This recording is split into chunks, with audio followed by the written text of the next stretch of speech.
Living Clean, Living Well is a presentation of the Canadian Centre for Abuse Awareness and is brought to you by Freedom from Addiction.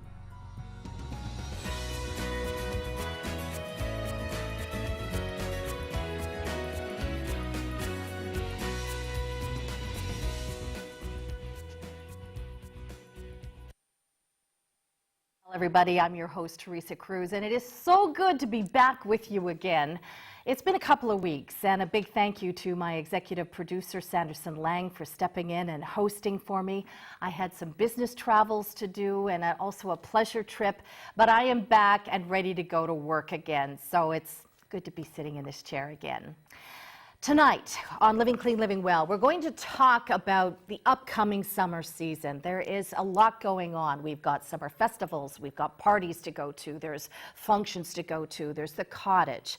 So tonight we have called our show, thanks to Dr. Vera Tarman, How to Celebrate with Style and Sobriety. Would you please welcome my guest this evening, Dr. Vera Tarman. Good to see you. Teresa, and Dee Christenson, who is the editor-in-chief of Recovery Wire magazine. Always good to see you. Thank you. Always good to be here. Now, we have an extra guest with us tonight on the show.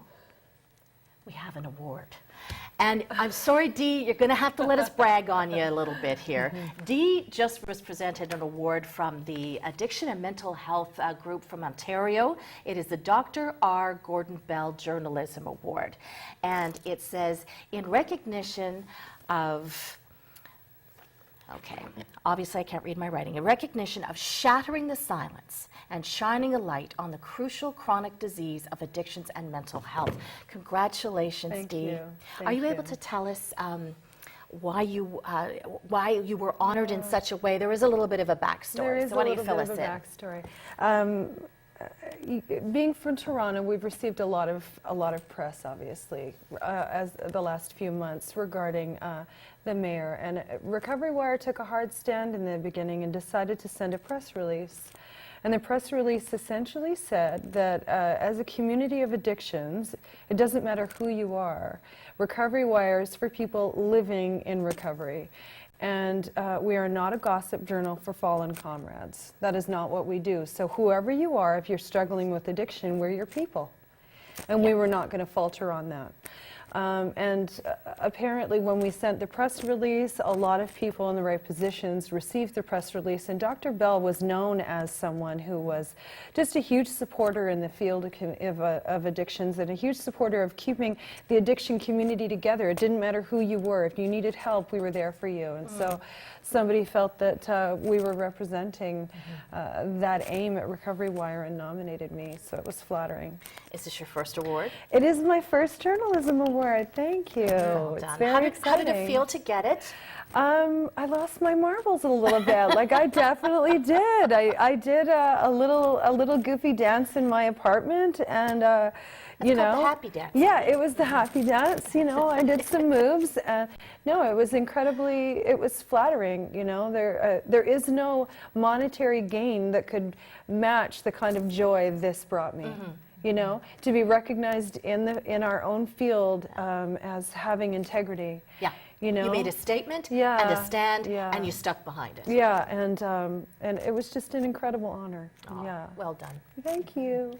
And really well deserved, because this is a really important magazine, Recovery Wire. Just to to acknowledge that recovery is something that exists. You can actually live and thrive in recovery. Yeah.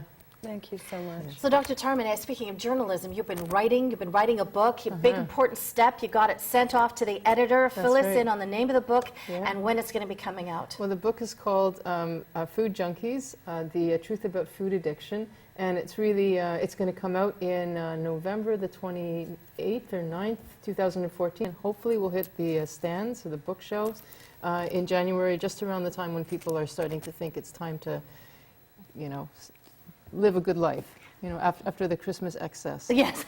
Yeah. And it talks about food addiction, the definition of it, the science of it, but also it gives some real portraits of different ways that food addicts can appear. Sure. So that people can say, okay, that's not me, but that might be me. Yeah. And then also our suggested solution. And of course, food addiction being such an important part of you, your life, and, Yes. and also your work as a medical doctor. That's right. Yeah. Yeah. And it's to me it's been a real passion of mine because I see it as a venue, a way to express my issue about food, because food addiction is just not acknowledged in the medical or social social service field.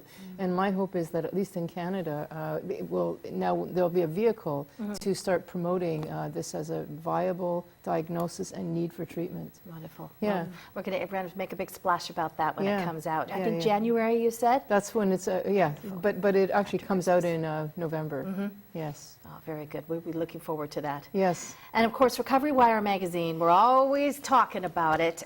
You've got yourself an excellent stable of writers. Dr. Tarman's a contributor. But I always say an edgy, provocative look at the world of, addiction and sobriety, celebrating sobriety.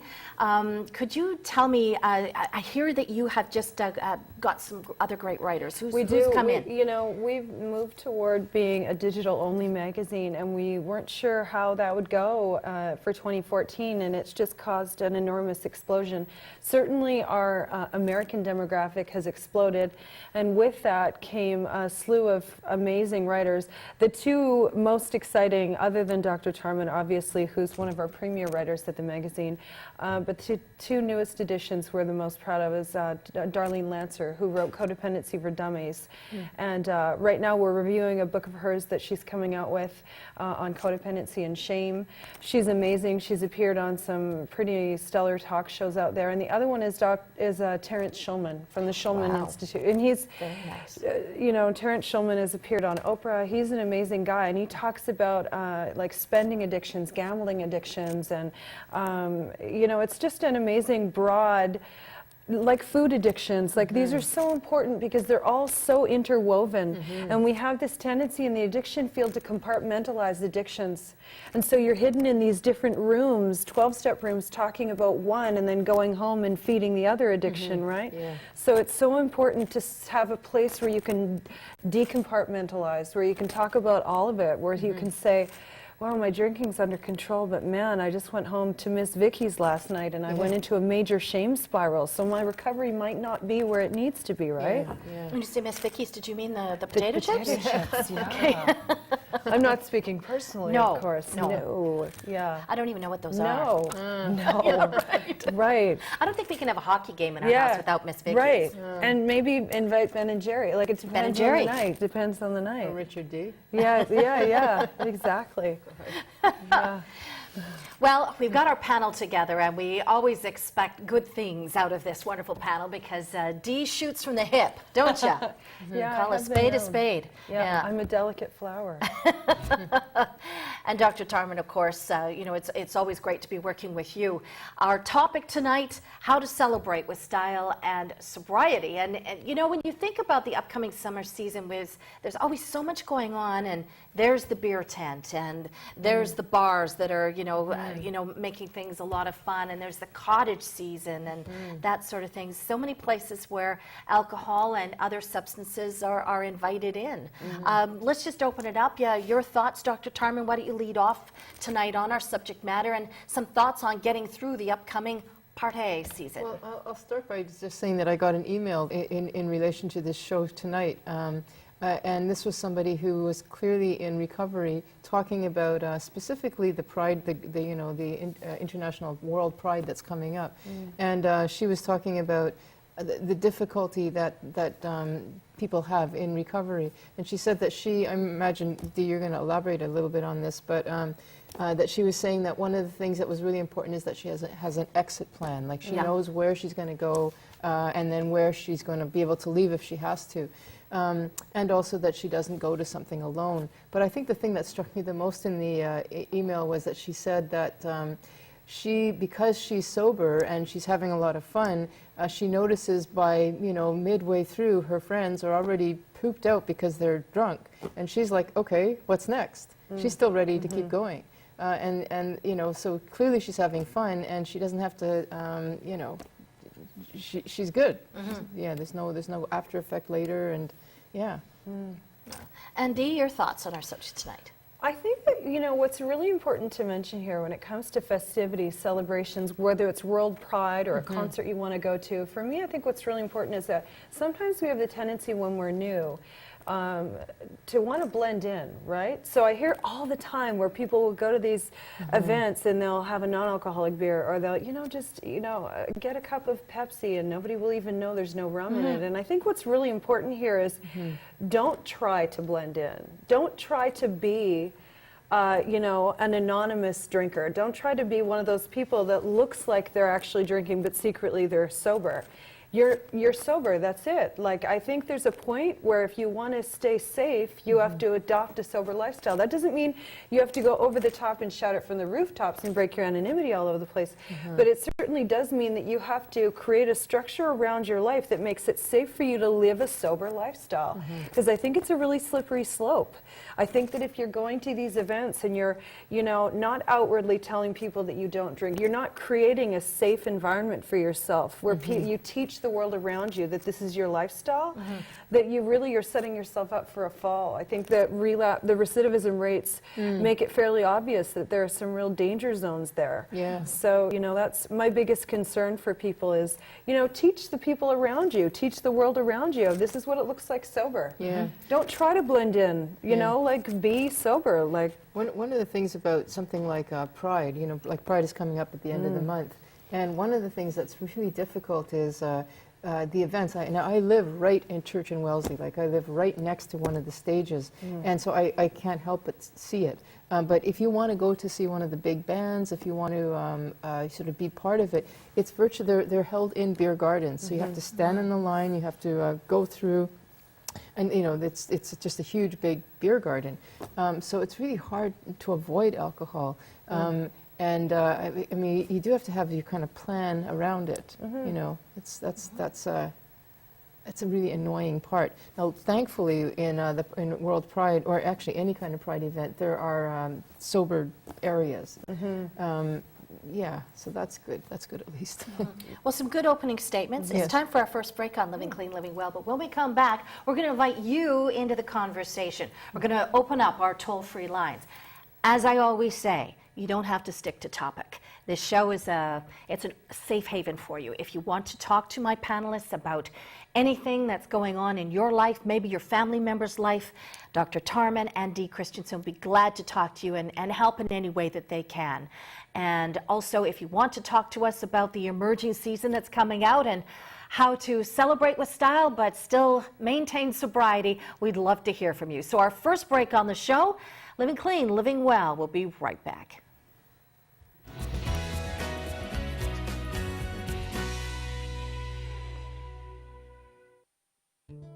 It's scary to think that you're going to live the rest of your life without drugs and alcohol when it's all you've depended on. But there is hope. I knew I couldn't do it alone, and treatment allowed me the chance to ask for the help that I needed in order to believe that I could live a sober life. I got the help and support that I needed, and even now that I've left, I still have that support there.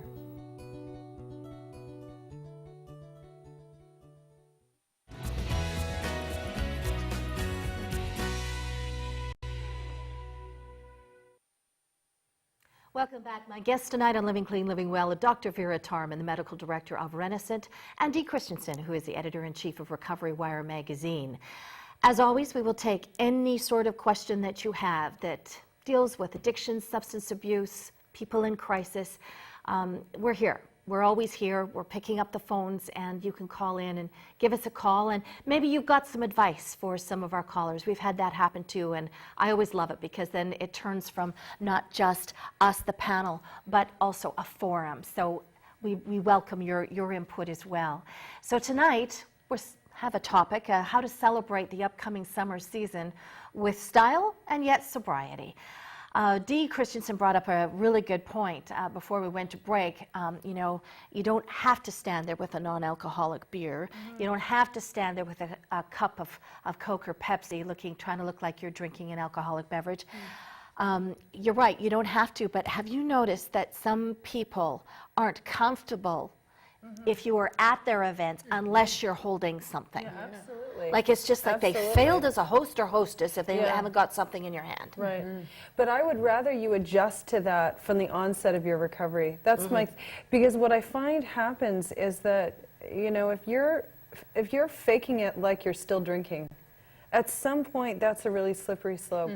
You know, if you find out that you're lactose intolerant and start hanging out at a Baskin-Robbins, eventually you're going to be ordering one of the 32 flavors. That's my theory, that's right? One of the reasons why I have a real problem with this e-cigarettes, just to throw the Yeah, topic yeah. completely off, is I you're not, absolutely agree. You're still smoking. Yes. And you still got that in your The oral mind. fixation, Yeah, it's the exactly. same. Yeah, I think Yes. at some point you need to address the challenges to living a sober lifestyle. If that's scary to do alone, then use your community, then Yeah. double up. Like then utilize all of the strengths and resources that are available to you. So Dee, I'm just going to put you on the spot here. When somebody comes up and says, hey, what can I get you to drink tonight? What do you say? Usually I say a Perrier or a bottle of water. I'm comfortable ordering a bottle of water because I like to have the cap on it. Yeah. I'm mostly a recovering drug addict, so I have a real fear if someone ever puts something in my drink. So I like to have a bottle of water because they always give you the cap. They'll open it for you in front of you, but you can actually have the cap and carry it with you all night. And then people know she's drinking water. Yeah. That's it. They know if they think I'm lame, they know it from a mile away and they leave me alone. Usually they, you know, the people that have an issue and want to be around drinkers will avoid me like the plague anyway. Like I'm not their kind of people and they're not my kind of people, so Yeah. it's no longer even an issue. Yeah, You because know? usually people who drink are looking for other drinkers. Yeah, so nobody that they wants can to drink hang around out a with sober that. person. Yeah, it's like- Exactly. yeah. But you're a lot of fun. I know. I Why can't would you believe say it. that? Nobody wants to hang out with a sober person. Well, I mean, when I was using, the last thing I wanted to do was hang out with someone who was drinking a bottle of water. Like, you're okay. ruining my buzz. Yeah. Like, you're wrecking my buzz, Yeah, you're right? Not, you're I not mean, on the same wavelength. you're yeah. not on the same page as me, so it's just... You don't find the jokes as stupid, and, Yeah, and stupid jokes are very funny. When Yeah. So, you know, you find your own commonality, you know? I think that you migrate toward like-minded people. Yeah. Yeah, you go. so if the wrong people are rejecting you, take it as a good sign you're headed in the right direction, right? Yeah. All right, well, let's head into the direction of our telephones tonight. Let's go to line 4. Ivan's calling in from Cambridge. Hi there, Ivan. You're live on our show. You're our first caller. Go ahead. The floor is yours. Okay, I've been sober for 10 months. Tomorrow I'll be 10 months for me. Well done, Ivan. Way to go. I'm very happy. Everything happened nice to me since I quit. You understand what I'm saying? Yes, yes, we can hear you. So you've been sober now for 10 months, and you're really happy how things are going. Oh, yeah. I'm very happy. Life is going nice to me. Good. Wonderful. We're talking tonight about getting through the summer season. If you've been sober for 10 months, then I guess maybe it could be a bit of a challenge. Have you thought about how you're going to get through the parties and the barbecues and things like that? Have you got a plan? No problem with that. I went to people that drink, and I didn't feel like drinking at all. Oh, that's good. Did you have a question for my panel tonight, or did you just call in so that we can celebrate you? Yeah, Yeah? yeah. Well, you know what, Ivan, I'm so glad that you picked up the phone tonight. I'm glad to hear that everything's going well. Congratulations, Ivan. Yeah, what a way to start out the show. great. A success story. Awesome. 10 months. Ivan, keep it going. Thanks so much. Let's now go to line 1. Val's from Kingston tonight. Hi there, Val. You're live on the show with Dr. Tarman and Dee Christenson. Go ahead. Hi, I have a comment for the doctor tonight. Go ahead. Okay. I'm a recovering alcoholic. I've been sober for 2 years. And I started out my number one addiction with food, so it was really nice to hear the doctor talk about her book coming out, and I'm really looking forward to buying it and reading about it because it's not talked about very often. And I suffer in silence with that addiction every day still, recovering from alcoholism. The food thing is an everyday thing that I still struggle with. Yeah. Well, I'm sure it's going to be a bestseller because there's a lot of people. Every time we've done a show on food addiction, Yeah. it's been so well received, and we've had a lot of people call in. Yeah. And sometimes even Two, I wonder whether or not I don't have a food addiction. I'm always looking for a little bit of information. I'm a comforter with food. Yeah. You know, when I'm upset That's or right. whatever, that's my comfort. Yeah, I mean, the thing is, you know, that food addiction, like, there are some foods that are just addictive. You don't have to be a food addict to be addicted to some foods, or not addicted, but, I mean, the compulsion. Like, the food industry has made it very easy to become addicted to foods. But there is a line at which a person can draw, go over, where they end up depending on food and exhibiting some of the same behaviors. And, you know, Val, you're talking about your history of alcoholism. I mean, that's such a very common one, because you probably see a lot of the same behaviors in food and addiction. And it's my experience. I mean, Val, are you still on the line? I'm here. I'm listening. Yeah. Yeah. I mean, it's my experience that if you don't address the one addiction, then the other is still sitting there in the background. And have you tried to address both of those addictions, like using the same tools? I definitely have. I had a gastric bypass surgery actually to address the food addiction, and that's when I added alcohol into the scene. Oh, and wow. got out of hand, yeah. Did you know, Val, that people who have a gastric bypass or any kind of a bariatric surgery are more at risk of becoming an alcoholic? I didn't know that until after. Yeah. I had no counseling until afterwards, and now I'm well aware. That's really an interesting connection there. We've never had that on the show before. Yeah. That's new information. Yeah, and it's got to do with the fact that you absorb the alcohol more quickly. It goes through the bloodstream more quickly. You don't have the same enzymes to break it down, so you're already at risk. And then if you've already got a history of addiction behind you, then it's just another addiction, like Dee said, that is just waiting to pop up. So, I mean, good for you for recognizing it. And when the book comes out, if you want to be part of the team to make this a larger public issue, because we won't get treatment until it's acknowledged as an issue. I bet you're having a hard time getting treatment. Oh yeah, can't wait for your book. That's right, and it won't happen until we actually say, look, this is an issue, and let's make this a diagnosis that demands treatment. You know, and I'm just going to go right on the line here right now. When this book comes out, let's knock this out of the park. Yeah. Let's take this forward and let's get it out there once and for all. And your book can lead the way. Yeah, to me the book is really just a vehicle, because whenever I've wanted to do talks and stuff, people say, well, do you have a book? You have the same experience, right? With your stuff, with your book. And so it's like the book is there, it's a vehicle, and Val, thank you for bringing because it's voices like yours that other people will go, right, it's not just me, Val just mentioned it. And you know, it's me too, and Teresa, there you are saying something. Like, once people start talking about it and it's no longer this embarrassing thing, then, and you know, filled with shame, then others will say yes, and then we'll finally have a momentum.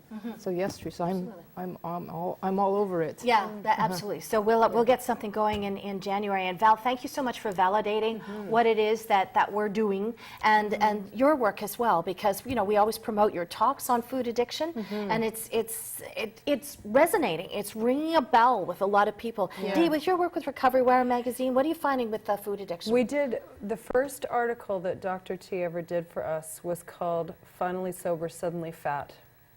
Yeah.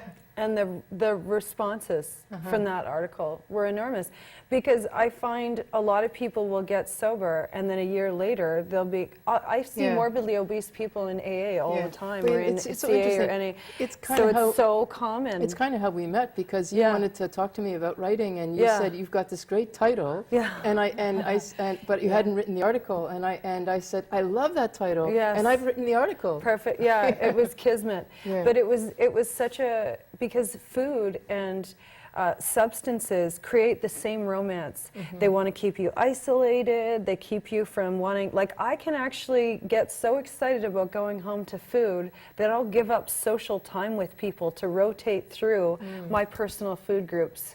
You know, the savories, the sweets, it's, you know, and drugs used to do the same thing. So perpetuating that, you know, it's very dangerous to keep that going. So it was imperative that we talk about it, and she's the driving force behind it, as far as I'm concerned, in Canada.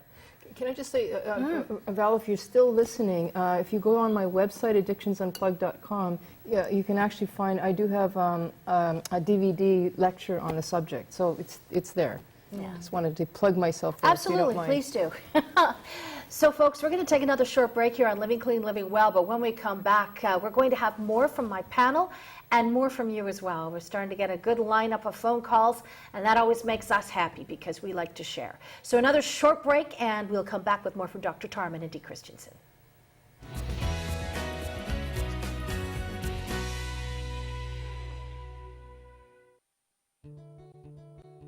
I've been through multiple treatment centers with my addiction, fighting it for the last 10 years, 17 detoxes, 3 different treatment centers. But they put me into counseling and everything here after my detox, which was the smartest thing I could have ever done. I got the real demons out of me that I wasn't able to do over the last 10 years with all those other detoxes, all those other treatment centers, from private ones to government ones. And this place has actually given me my life back. Hello, I'm Ellen Campbell, the CEO and founder of the Canadian Centre for Abuse Awareness. As a charity, we depend on viewers such as yourself to support the programs for First Nations, women and children, anti-bullying, and elder abuse. I invite you to visit our website, see what you can do to share. Any donation over $20 will receive a tax receipt. Thank you so much for all your support.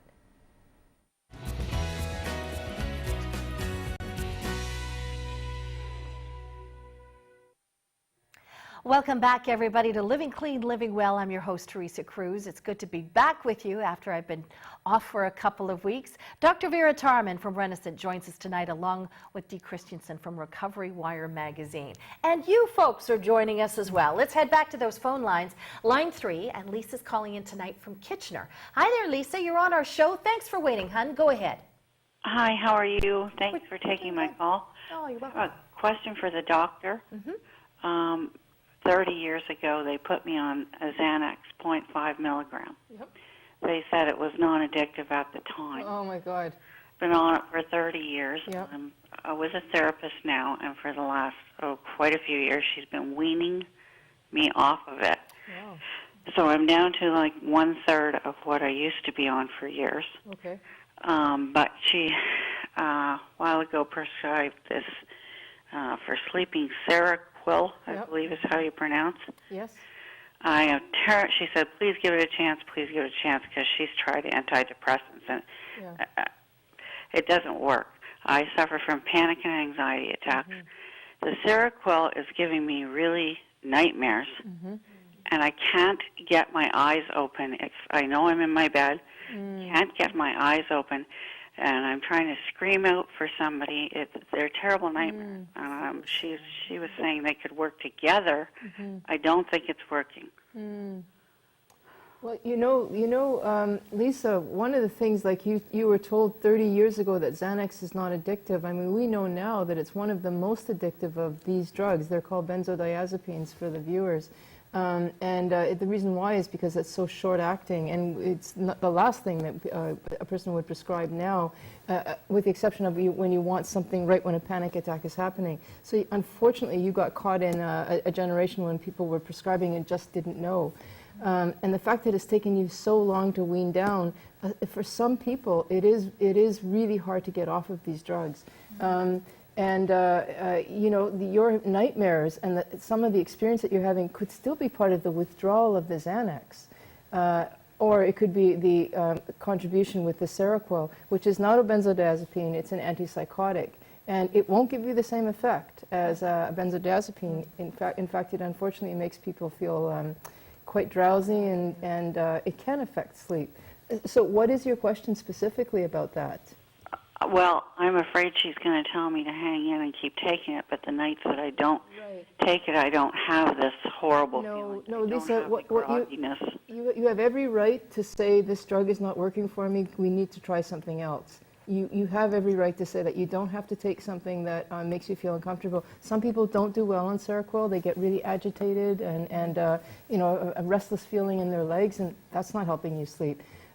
What she probably doesn't want you to do is stop something abruptly, but you have the right as a patient to say, this is not working, let's look for something else. Have you? And I've heard about Valium withdrawal therapy. I'm sorry? I've heard about Valium withdrawal therapy as a replacement. Yeah, actually, that would probably be reasonable because it's a longer acting drug, and then you can cut that down even more. Yeah, you could. You have every right to suggest that too, by the way. Anyway, did you? No, just that it's so not uncommon that I've heard that about Seroquel. I've had so many sponsees where I've tried to do step work with them in the beginning and they're nodding out because they've been placed on Seroquel, so it's a really common one. And you know, Seroquel is like the #1 prescribed drug in America right now, in Canada and the U.S., because it's a sedating drug. It's used for sleep, it's used for anxiety, it's used for psychosis, it's used for so many things. It has lots of negative side effects, so your doctor won't be surprised. I'm just wondering, though, do we need to temper it for somebody that may be on Seroquel right now that it's working fine for? Oh, that's right, for sure. Does that happen, or is it just bad all around? No. It's a very. The reason why it's prescribed so widely is that it does have a strong profile where it's helpful for anxiety. It's better to take, I think, than a drug like a benzodiazepine, like your Xanax. In a sense, it's the lesser of two evils, but there is a small subpopulation where it drives them nuts. And you may well find that there's another antipsychotic that you can tolerate better than Seroquel. Or you probably tried the antidepressants like trazodone. I mean, there's other drugs you can take that will help you. She's trying to find something to replace the Xanax. But you're right, the Valium long-term breaking down, the Valium taper is not a bad idea. Yeah. Antidepressants just make me worse. She's tried like Paxil, Surzone. I'm trying to remember the names. Yeah. It's not easy. It's not easy getting off of Xanax or any benzodiazepines. But we recommend Lisa. She's down to 1/3 of what she was taking. Yes. So you're getting there. Yeah. And there is a day when people can say I'm Xanax free. Yeah, there is a day, and you might actually decide that being on 1/3 is actually okay. There's no reason, unless you feel uncomfortable, to not stay exactly where you are if it's not keeping. If it's not affecting your life detrimentally and it's helping your anxiety, it is okay. It's really up to you. Yeah. Thank you very much for that insight, Lisa. I sure hope that helps. Stick with our show as well. Please call back in and let us know how you're doing. Let's go now to line 4, and calling in tonight from Caledon is Joe. Hi there, Joe. You're live on the air with Dr. Tarman and Dee Christenson. Go ahead. Hi there. I watch your show every week, and it's quite interesting. Here's what I have. I'm in a lot of pain all the time, and I've been taking OxyContin for about 10 years, about 4 a day, and also a fentanyl patch.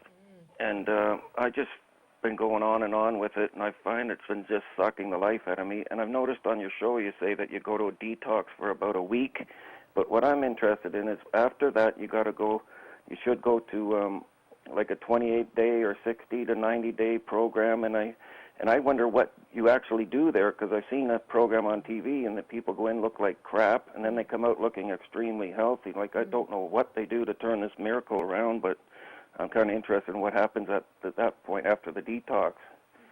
Well, Joe, the first week is basically detox, and whether you go into a rehab or you go into a detox, that's what you're doing, is you're detoxing. And if you've been on OxyContin for 4 a day, and fentanyl, unfortunately, it's going to take longer than a week. It might even take 2 or 3 weeks. But then once you hit rehab, it's actually, that's when you learn how to live so that you stay sober. It's actually not about getting off the drug, which you're going to have to do first. It's how to stay sober after. And they teach you tools, they teach you, I mean, Dee, you can probably talk a little bit more about this. Did you go into detox? Oh, yeah. Yeah, I hope we're not stepping over any boundaries. No, you know me. Bring it on. It's fine. That's why we love having Joe, you on. I got to tell you, the first 2 weeks, buddy, it's a moment-to-moment thrill ride. But if it can't be any worse than sustaining this kind of like mediocrity for a long period of time. There is a light at the end of that tunnel. And the importance of treatment, it's so important because it's the first time that, for one thing, you're around other people like you. Yeah. It builds a sense of community. The other thing is they wake you up in the morning, they teach you how to eat proper food. They actually create a structure around you while you're trying to get yourself adjusted to not being on substances. And you really need that support in the first little while. You go into talk therapy in a group with other people where you get to talk about about what's going on, how you got there. You do writing therapy. It's a lot of different things. And we all take different things away from it. I can't say that I remember terribly all of the talk therapy. And, you know, I remember sitting with a bunch of other drunks and addicts watching this movie called Green Thumbs. But I remember sitting with my people on this sofa, not feeling alone. You know, for one of the first moments of my life, I sat on this goofy leather sofa in this treatment center with all these other recovering alcoholics. Some were like stockbrokers, some were like, you know, garbage men. And we all sat and watched this movie together as a team. Like we all were facing the same thing. And that really resonated for me. It made me feel like I was never going to have to be alone in this feeling again. And, you know, I wish that for you. Yeah. The other thing, Joe, is that you said that when people go in, they look awful, and when they come out, they look great. I mean, one of the things is once you've gotten through that first hump of detox, I mean, you're finally eating, you're finally sleeping, and I have to tell you that, I mean, I work at a residential center where it's only 3 weeks, and even after 3 weeks, the second week, people are saying, I have been stoned or drunk for the last 40 years, not one day of sobriety. I can't believe how good I feel. This is even after the second or third week. It's like, I can't believe how physically good I feel. I've gained 20 pounds, and they needed to gain the 20 pounds. And I can't believe how like happy. I'm laughing. I've never laughed this much. You know, that would be great. But then you learn the tools so that you can take that with you when you leave. And is this at Renascent that you were talking about? Yes. So that's a great facility. That's right. Two others that I'd like to tell you about, Joe. Our sponsor here is Freedom from Addiction. I was by to visit their facility, and we've also had their doctor, Dr. Gupta, on our show. And we were talking about, they have one specialized area that's their detox area. And it's, you've got nurses there 24/7. You're never alone. And Dr. Gupta's there quite a bit as well, and he's trying to make you, he told us, he tries to make you feel as comfortable as possible, because it's not a comfortable feeling to go through detox, is it? No. So they're going to do it medically, and that's always wise, right, Dr. Tarman? I always hear you say, don't try to detox on your own, right, Dee? Yeah. And also Turning Point Detox out of the Hamilton area. Joe is another great friend of this show. They were a longtime sponsor of ours, and I know that they have had great success. So 2 resources and 3 resources there with Renascent as well. So now let's go on to line 2, and Gary's been waiting patiently. He's on the line tonight from Brockville. Hi there, Gary. It's your turn. Go ahead. Yeah, hi, panel. How are you doing? Yes, I'm having these issues with I get so sad and upset and feel very depressed and taking a drug overdose to take the pain away, but I really have to fight, and I've fought this many times, and I just went through an episode that it was pretty close to do that. And I just really decided not to, because my dad and mom and the family know what has happened to me before, and so I have to really promise not to overdose, but it's really hard. And are you under the care of a physician right now? I was even thinking of starting to drink too, because of the depression, and being anxious was really strong. Are you under the care of a doctor right now, Gary? No, I'm not. I was going to be sometime tomorrow to call and hopefully to have somebody that would talk me through and help me out with these situations. Yeah, I should, yes. Yeah, I think so. I mean, it sounds to me like from what you're describing, just from the tone of your voice, as well as some of the things that you've said, that you might be suffering from a depression or maybe an anxiety disorder. Certainly if you have suicidal thoughts. I mean, are you having any right now? No, I'm pretty well over that right now. It's just really super sensitive towards different issues that come up, and Yeah. I just don't really know what to do. It's Well, you know, part of the problem is if you're actually in an episode of being depressed, an acute episode of depression, you're not likely to know what to do because the depression really fogs your ability to know what to do. That's why it's really a good idea to seek the care of a physician. If you get on an antidepressant, that might give you the clarity that you need to know for the next step. When you're in this kind of a place, you can't really count on yourself. I mean, you're the last person you want to count on right now. You really ought not to be alone with this. So if you've got that ability to call somebody tomorrow, I would really urge that you do that. Dee, did you want to talk to Gary? I just, you know, I really feel for you, Gary. I'm always cautious to say I know how it feels, but I live with, I don't call it depression anymore because it's certainly been lifted to a point where it's manageable in my life.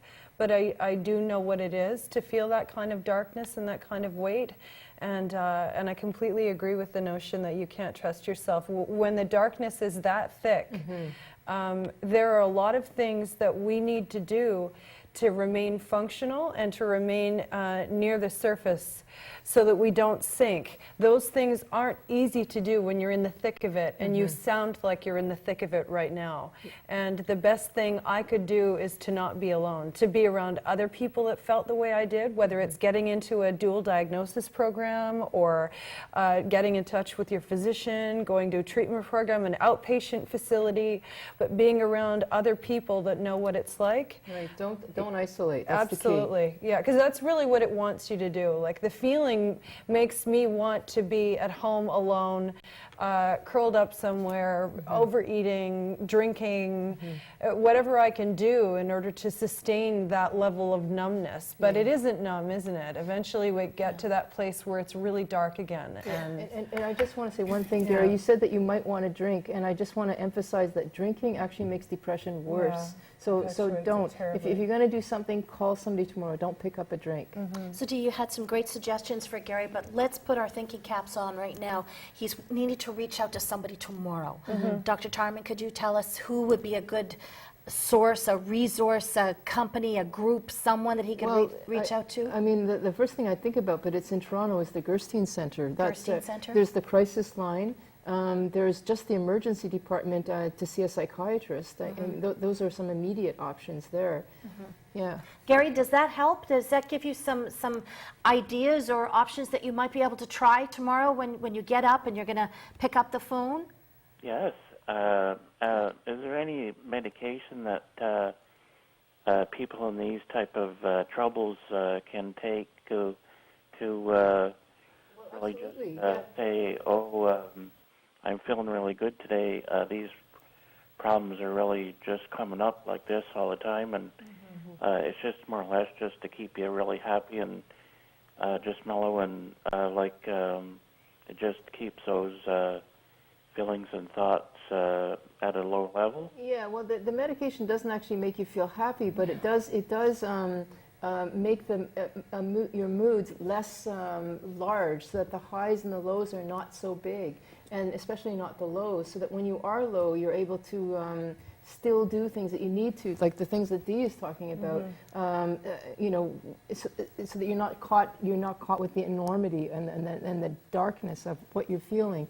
I mean, that's just antidepressants, and if you actually seek out help, like if you go to an emergency tomorrow and say exactly what you said tonight, they'll get you a psychiatrist and they'll probably prescribe something for you, even if it's short term. So there is help, and there's help tomorrow if you take that step.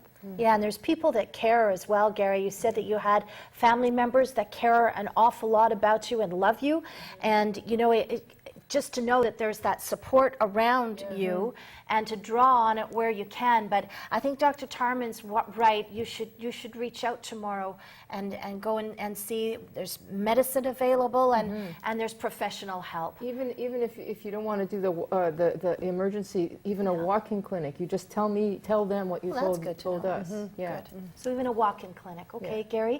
Gary, please stay in touch with us. I'm glad that we were here for you to be able to pick up the phone tonight, and I'm so glad that you shared, because that's the first step. So thank you.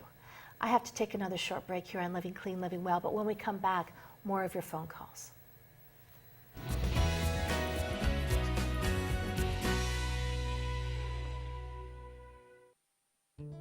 It's scary to think that you're going to live the rest of your life without drugs and alcohol when it's all you've depended on.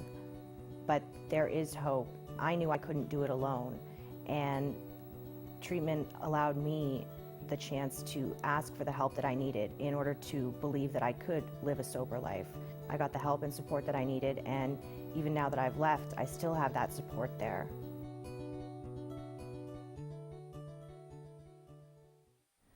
Hello, I'm Ellen Campbell, the CEO and founder of the Canadian Centre for Abuse Awareness. As a charity, we depend on viewers such as yourself to support the programs for First Nations, women and children, anti-bullying, and elder abuse. I invite you to visit our website, see what you can do to share. Any donation over $20 will receive a tax receipt. Thank you so much for all your support. Statistics state that it is likely you know a victim of abuse. It could be a friend, a relative, a colleague. It could even be you. 1 in 3 girls and 1 in 5 boys will be sexually abused before they reach the age of 18. Please give them hope. Help us make it stop. Go to abusehurts.com and give to the Canadian Centre for Abuse Awareness.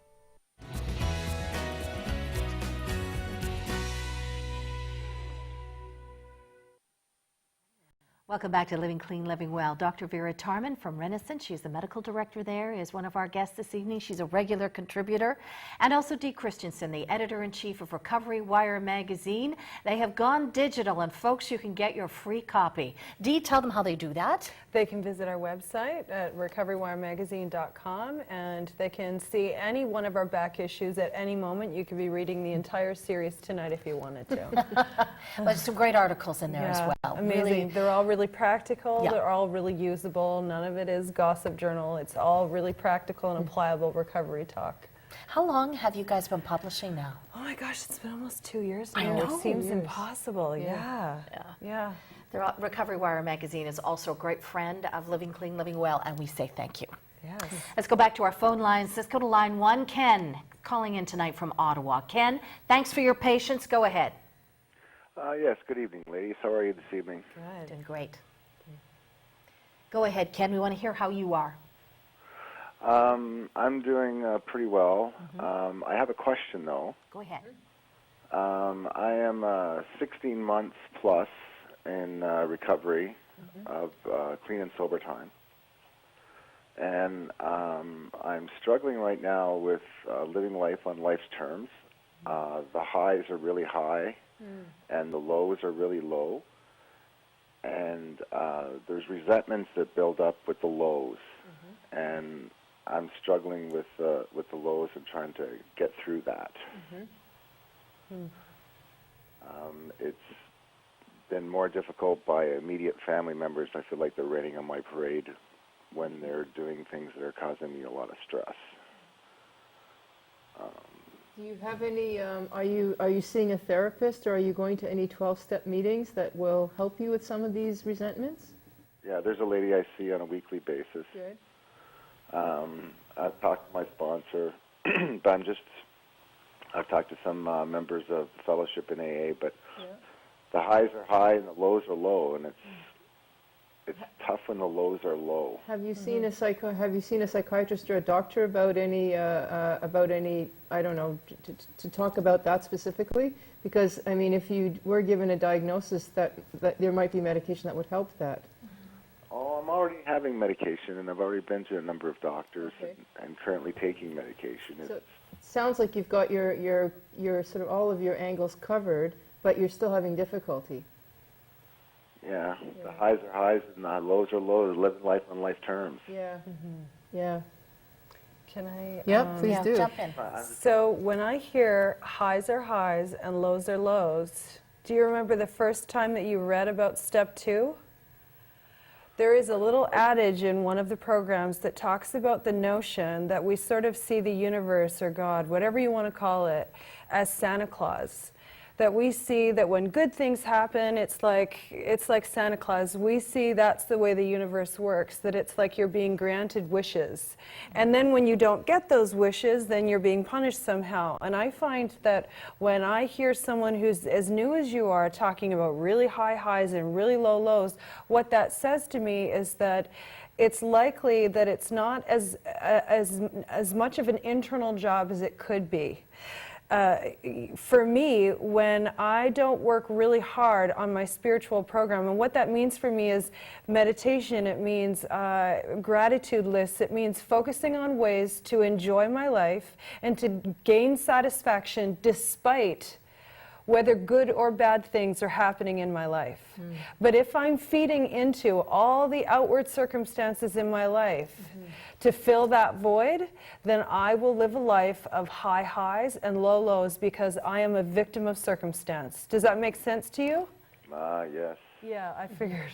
Because we all know what it's like, right? Because that's what drugs and alcohol did for us. So we will mimic that. We will recreate the scene of that crime without even thinking about it. But we have to choose not to, even though it's easy to fall into that cycle. Ken, thank you so much for calling in, reaching out. I hope that this insight's been helpful. I'd love to spend some more time with you, but I'm racing for time and I've got a few more phone calls to get through. Please make sure that you come back again. We'll be here again next Sunday. And give us a call back in a little bit earlier on in the show, and I'm sure that my guests would love to talk to you as well. And let's see where you are at that point as well. Let's now go to line 4, and Ron's calling in tonight from our nation's capital, Ottawa. Ron, it's your turn. Go ahead. Hey, Ron, are you there? Okay, folks, I have to tell you, if you're watching television, you can't listen to us on the TV because there's a delay. If I could just get Nikki, our director, to put Ron on hold, let's see whether or not our wonderful call screener, Denise, can be talking to him, and we'll try to get Ron back on the air. Now let's go to line 2. Diana's calling in from BC. Hi, Diana. Good to hear from you tonight. Go ahead.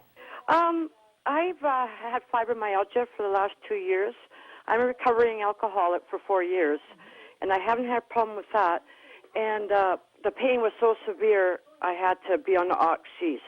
And I feel like they're starting to take over. I've got brain fog from the fibromyalgia, but it's getting so severe with, I believe the oxys are doing it too.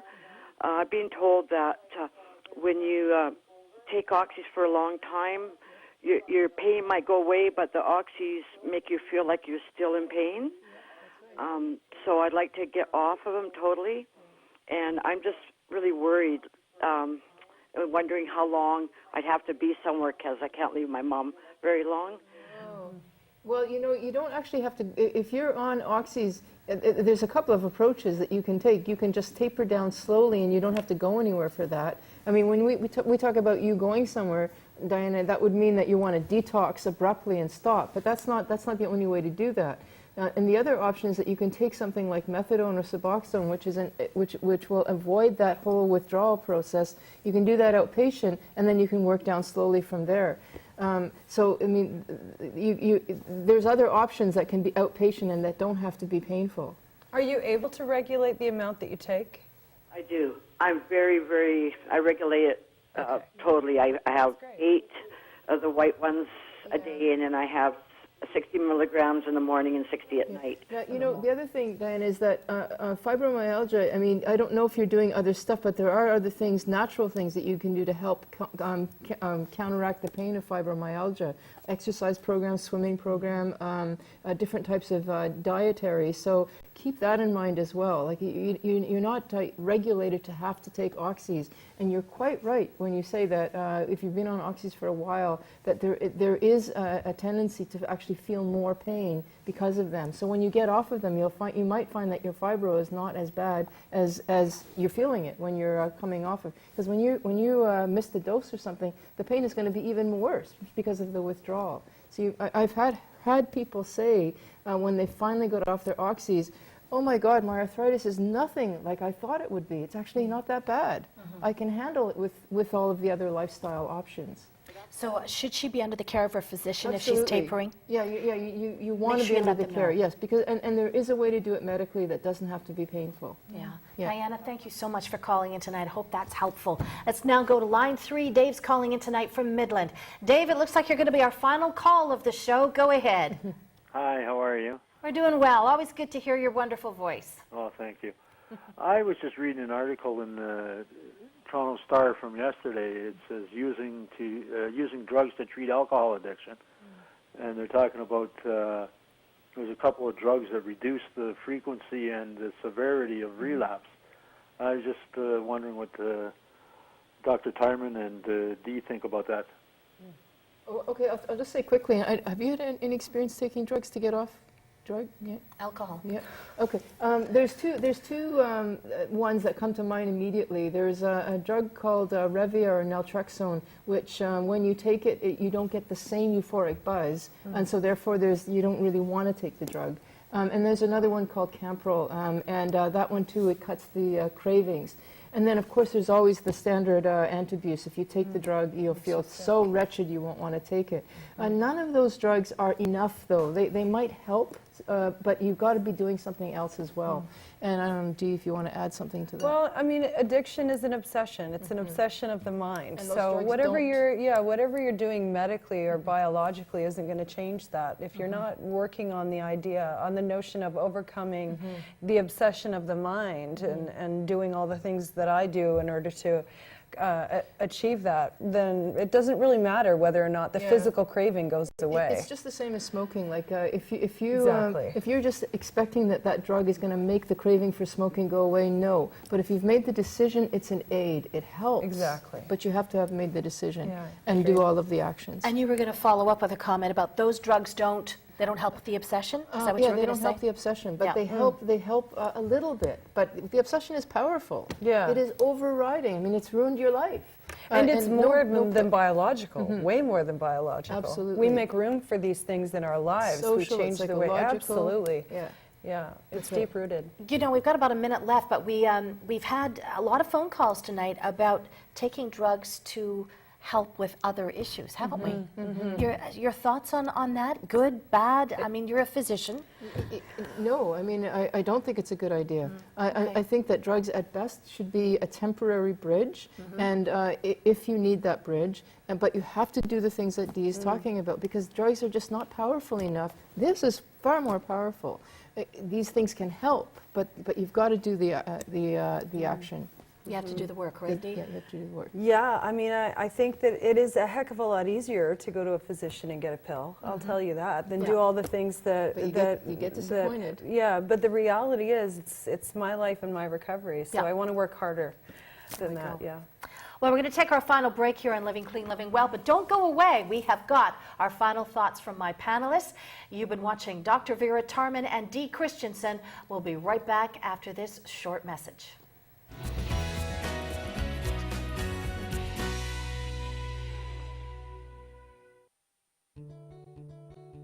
I've been through multiple treatment centers with my addiction, fighting it for the last 10 years, 17 detoxes, 3 different treatment centers. But they put me into counseling and everything here after my detox, which was the smartest thing I could have ever done. I got the real demons out of me that I wasn't able to do over the last 10 years with all those other detoxes, all those other treatment centers, from private ones to government.